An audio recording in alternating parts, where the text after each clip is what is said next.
കഴിഞ്ഞ കുറേ കാലങ്ങളായി നമ്മുടെ നാട് അഭിമുഖീകരിക്കുന്ന പ്രകൃതി ദുരന്തങ്ങൾ നമ്മുടെ നാടിന് അതിജീവനത്തിൻ്റെ ആദ്യാക്ഷരം എന്നൊരു മറുപേര് കൂടി നൽകുന്നു. 2018 മഹാപ്രളയവും കോവിഡ് എന്ന മഹാമാരിയും നിപ്പ എന്ന പകർച്ചവ്യാധിയും നാം അതിജീവിച്ചത് ഈ ആത്മധൈര്യവും ഉറപ്പും കൈമുതലായുള്ളതുകൊണ്ടാണ്. പ്രകൃതിയുടെ വരദാനമായി പച്ചപ്പിൻ്റെ അഭൗമ സൗന്ദര്യം വയനാടെന്ന മലനാടിനെ സഞ്ചാരികളുടെ പറുദീസയാക്കി മാറ്റിയിരിക്കുന്നു. നനച്ചിരിക്കാതെയാണ് ജൂലൈ 30 വയനാടിൻ്റെയും കേരളത്തിൻ്റെ ആകെയും ഹൃദയം തകർത്തുകൊണ്ട് പുഞ്ചിരിമട്ടം എന്ന ഹരിതമേടുകളെ ഇളക്കി മറിച്ചുകൊണ്ട് ഉരുൾപൊട്ടലിൻ്റെ രൂപത്തിൽ മഹാദുരന്തം ഇരമ്പിയെത്തിയത്. നേരിടാതെ മറ്റു മാർഗമില്ല എന്ന ഘട്ടത്തിൽ മലയാളികൾ ഒന്നായി വയനാടെന്ന പ്രദേശത്തെയും മനുഷ്യരെയും ഹൃദയത്തോട് ചേർത്ത് വച്ചു.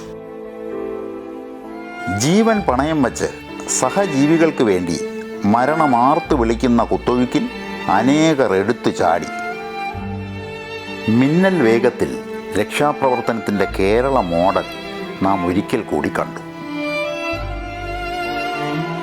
ജീവൻ നഷ്ടമായവർ, ജീവൻ പണയം വച്ചുറ്റവരെ രക്ഷപ്പെടുത്തിയവർ, ജീവിതകാലം മുഴുവൻ ശേഖരിച്ചു വച്ചതൊക്കെയും ഒഴുക്കിൽ പെട്ടുപോയത് നോക്കി നിസ്സംഗതയോടെ നിന്നവർ, രക്ഷാപ്രവർത്തനത്തിനിടയിൽ ജീവൻ പൊലിഞ്ഞവർ, ഉറ്റവരും ഉടയവരും ഒരു രാത്രിയിലെ ദുസ്വപ്നം പോലെ മാഞ്ഞുപോയ കാഴ്ച. എങ്ങും എവിടെയും മരണത്തിൻ്റെ ഗന്ധവും നിറവും. ജാതിയും മതവും രാഷ്ട്രീയവും മറന്ന് കേരളം ഒന്നാകെ വയനാടിലെ മുണ്ടക്കൈയിലേക്കും വെള്ളരിമലയിലേക്കും അട്ടമലയിലേക്കും നോക്കി നെടുവേർപ്പെട്ടു.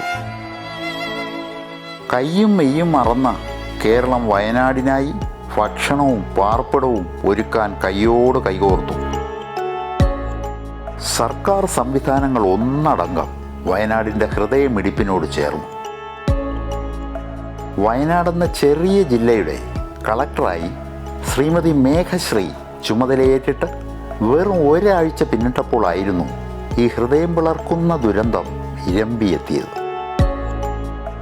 ജില്ലാ ഭരണത്തിൻ്റെ പാഠ്യഭാഗങ്ങൾ തുടങ്ങുമ്പോൾ തന്നെ ദുരന്തം തീർത്ത കണ്ണീര് തുടച്ച് കരുത്തിൻ്റെ പന്ഥാവ് തീർത്ത് രക്ഷാപ്രവർത്തനത്തിൻ്റെ സ്ത്രീമുഖമായി ശ്രീമതി മേഘശ്രീ. ജൂലൈ 20 ഞാൻ ചാർജ് എടുത്തത്. അപ്പോൾ ചാർജ് എടുത്ത് കുറച്ച് ദിവസമേ ആയിട്ടുണ്ടായിരുന്നു. ആ സമയത്തിലെ ജില്ലയുടെ ഒരു പരിചയവും പിന്നെ അവിടുത്തെ സ്റ്റാഫും ടീം ബിൽഡിംഗ് അങ്ങനെയുള്ള ഒരു എക്സസൈസസിലാണ് നമ്മൾ ഉണ്ടായിരുന്നു. ആ സമയത്തിലാണ് ഒരു നല്ല റെയിൻഫോളിൻ്റെ അലർട്ട് വയനാട്ടിൽ ഉണ്ടായിരുന്നു. സോ ഒരുപാട് ക്യാമ്പ്സൊക്കെ നമ്മൾ ഓപ്പൺ ചെയ്തിട്ടുണ്ടായിരുന്നു. അതല്ലാതെ അവിടെയുള്ള 2 ഡാംസിൻ്റെ ഒരു പുരോഗതിയും ബാക്കിയുള്ള റെയിൻഫോളിൻ്റെ അവസ്ഥയും ഒക്കെ റെഗുലറായിട്ട് അപ്ഡേറ്റ് ചെയ്തു നമ്മൾ ഒരു റിവ്യൂ മീറ്റിങ്സും അങ്ങനെ ചെയ്യുന്ന ഒരു സാഹചര്യത്തിലായിരുന്നു. അപ്പോൾ 29th നമ്മൾ അവിടെയുള്ള ഒരു ബാണാസുര സാഗർ ഡാമിൻ്റെ ഓപ്പൺ ചെയ്യാനുള്ള ഒരു പ്രക്രിയ നമ്മൾ ആരംഭിച്ചു. അപ്പോൾ അതിന് മുമ്പേ ബാണാസുര സാഗർ ഡാമിലെ ഞാൻ നേരിട്ട് വിസിറ്റ് ചെയ്തിട്ട് അവിടെ താഴെ ഭാഗത്തിലുള്ള ഡൗൺ സ്ട്രീം ഭാഗത്തിലുള്ള പനമരം ഭാഗത്തിലുള്ള ആൾക്കാരെ നടത്താൻ സംസാരിച്ചു. പിന്നെ അത് എങ്ങനെയാണ് ഓപ്പൺ ആക്കുന്നത്, ഏത് സമയത്തിലാണ്, റൂൾ കർവിൻ്റെ പൊസിഷൻ എന്താണ്, അങ്ങനെ ഒരു ആലോചന നമ്മൾ നടത്തി. അടുത്ത ഉള്ള ജില്ല മൈസൂർ ജില്ലയെ ഡിസ്ട്രിക്ട് കളക്ടർ നടത്താൻ ഞാൻ സംസാരിച്ചിട്ടുണ്ടായിരുന്നു. സോ ആ ഒരു പ്രിപ്പറേഷൻസിൽ നമ്മളായിരുന്നു. അന്ന് 29th നൈറ്റ് 30th 2 മണിയാകുമ്പോഴത്തേക്ക് നമുക്ക് ഡിസ്ട്രിക്ട് എമർജൻസി ഓപ്പറേഷൻ സെൻറ്ററിലെ പുഞ്ചിരിമട്ടം ഭാഗത്തിൽ നിന്നും ഒരാൾ വിളിച്ചു. അപ്പോൾ ഇവിടെ ലാൻഡ് സ്ലൈഡ് ആരംഭിച്ചിട്ടുണ്ട്, നല്ല വെള്ളം കയറുന്നുണ്ട്, ആൾക്കാരൊക്കെ എല്ലാം അപകടത്തിലാണ് എന്നാണ് നമുക്കൊരു കോൾ കിട്ടിയത്. സോ ഇമ്മീഡിയറ്റ് ആയിട്ട് നമ്മൾ അവിടെയുള്ള വയനാട്ടിലുള്ള NDRF ട്രൂപ്പിനെ നമ്മൾ അങ്ങോട്ട് വിട്ടു. അവിടെയുള്ള ലോക്കലായിട്ടുള്ള ഫയർ ആൻഡ് റെസ്ക്യൂ ടീമിനെ നമ്മൾ അങ്ങോട്ടും വിട്ടു. പിന്നെ അവിടെയുള്ള ലോക്കലായിട്ടുള്ള ആൾക്കാരും ജനപ്രതിനിധികളും അവരെ കൂടെ നമ്മൾ 2 മണിക്ക് തന്നെ നമ്മൾ റെസ്ക്യൂ ഓപ്പറേഷൻസ് നമ്മൾ സ്റ്റാർട്ട് ചെയ്തു. അപ്പോൾ നമുക്ക് ഡിസ്ട്രിക്ട് എമർജൻസി ഓപ്പറേഷനിലെ ഇൻഫർമേഷൻ കിട്ടിയ ശേഷം ഇമ്മീഡിയറ്റ് ആയിട്ട് നമ്മൾ സ്റ്റേറ്റ് എമർജൻസി ഓപ്പറേഷൻ സെൻറ്ററിനെ അലർട്ട് ചെയ്തു.